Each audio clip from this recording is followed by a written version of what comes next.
So this is alarming. If you're going to make a big change in policy, any kind of policy, whether it's public health or not, you should be making projections as to what will be the positive and negative impacts of that decision. So did they make projections as to how many more infections, how many more emergency room visits, hospitalizations? What will it mean for missed school? What will it mean for parents having to stay home from work because their kid is sick?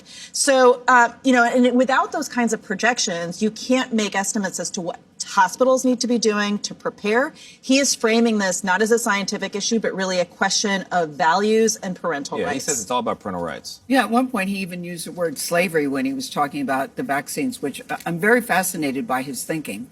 But what can they actually do? What effect can this actually have around the country, listening to some of the things this doctor is saying?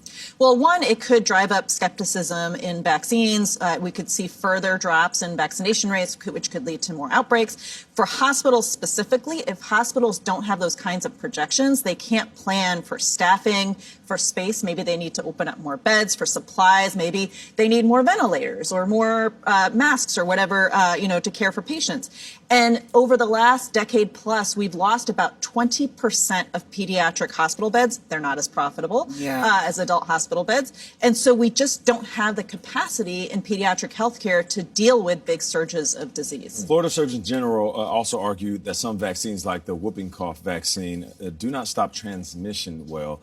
What do you make of that? And we've heard this conversation before in the context of COVID and flu.